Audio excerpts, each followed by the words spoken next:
mes loulous, j'espère que vous allez bien et que vous avez passé une bonne journée. Aujourd'hui on se retrouve pour une nouvelle vidéo un petit peu spéciale puisque je vais vous parler tout simplement de mes tatouages et du dernier tatouage que j'ai fait avec Marie, qu'on a fait en duo. C'est vraiment quelque chose qui me tenait à cœur parce que on est tout le temps, enfin on est vraiment très proches toutes les deux, on partage un tas de choses et c'est impressionnant à quel point on a énormément de points communs. Et comme j'adore les tatouages et elle aussi, on s'est dit que ce serait une super occasion pour en faire un en duo. Je vais d'abord commencer par l'histoire de mes tatouages un petit peu depuis le début. Et je vais commencer par un tatouage, le tout premier que j'ai fait pour mes 18 ans, qui est une fleur de lotus que j'ai dans le dos. Vous allez pouvoir voir sur les images à quoi elle ressemble. Je l'ai faite dans un salon de tatouage qui se trouve sur Pontivy. C'est ma maîtresse de stage de l'époque, quand j'étais en communication graphique, qui me l'avait recommandé. Et donc j'ai pris rendez-vous là-bas et je lui ai expliqué un petit peu mon projet. J'ai ensuite cherché des images et je suis finalement tombée sur plusieurs fleurs de lotus qui me plaisaient, que j'ai retouchées, que j'ai modifiées et qui donnent le modèle que vous voyez.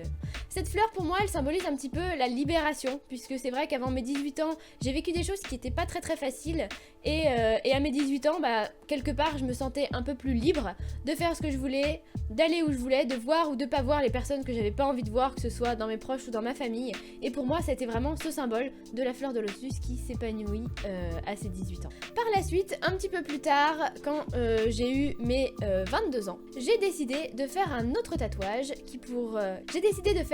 tatouage qui représente ma maman. C'est tout simplement un que vous voyez énormément, c'est ce petit flocon. Et ce flocon de neige la représente parce qu'elle est née en décembre et c'est également mon mois de l'année préféré. J'adore l'hiver, j'aime énormément la neige et quand la neige recouvre voilà absolument tout. Et je trouve ça sublime les flocons de neige. Donc voilà, c'était un petit peu pour elle et pour moi que j'ai fait ce tatouage. Et j'en ai profité pour en même temps, chez la même tatoueuse, faire le tout petit poisson que vous pouvez voir qui est sur ma cheville, qui lui représente mon mois de naissance, mars.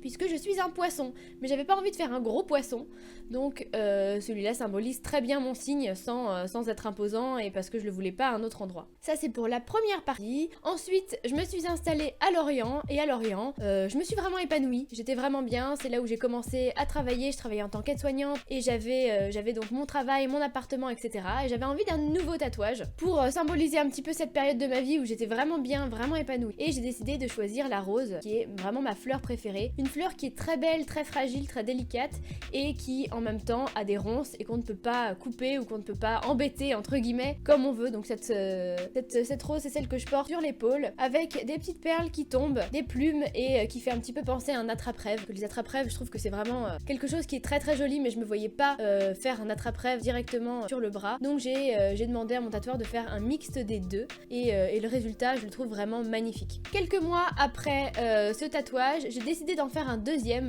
pour la sortir et parce que je voulais avoir un tatouage à la cheville. Donc celui-là il a pas une signification en rapport avec mes amis ou avec ma famille, mais c'est vraiment quelque chose que j'ai fait au niveau esthétique parce que je trouve ça très joli et très féminin, les bracelets de cheville, et je voulais retrouver les petites perles que j'avais sur mon épaule. Et donc j'ai demandé à mon tatoueur de me faire différents types de modèles et j'ai craqué celui-là avec le diamant, l'espèce de gros diamant au milieu et ensuite qui s'affine sur les côtés avec les bijoux qui descendent. Je trouve ça super joli. Et c'est aussi le tatouage où j'ai eu vraiment le plus mal et ça a été très dur pour moi de supporter cette douleur. Donc plus jamais sur la cheville.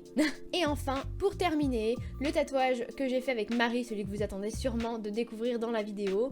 Donc c'est vrai que sur moi, on le voit donc là et vous le verrez aussi en image.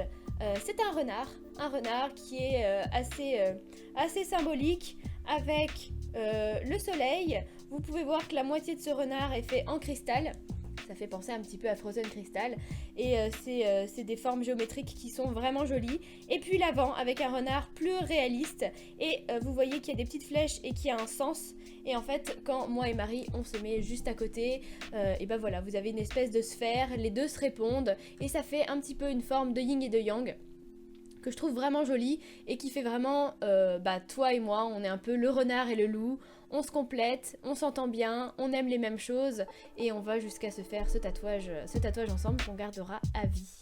Voilà, en tout cas j'espère que ces explications vous ont plu, que vous avez aimé mes tatouages. Si vous en avez aussi, n'hésitez pas à les partager, à nous raconter un petit peu comment ça s'est passé, etc. dans les commentaires, ou à nous partager les images sur mes réseaux sociaux et sur ceux de Marie. Moi je vous fais des gros bisous, ça m'a fait vraiment plaisir de vous partager ça avec vous, parce que c'est vrai que c'est une partie de ma vie, et il y a des tatouages que j'avais pas montrés ou qui étaient quand même assez personnels. Donc je vous embrasse très fort, et on se retrouve très vite pour une nouvelle vidéo. Ciao ciao. I could stay like this, forever following you.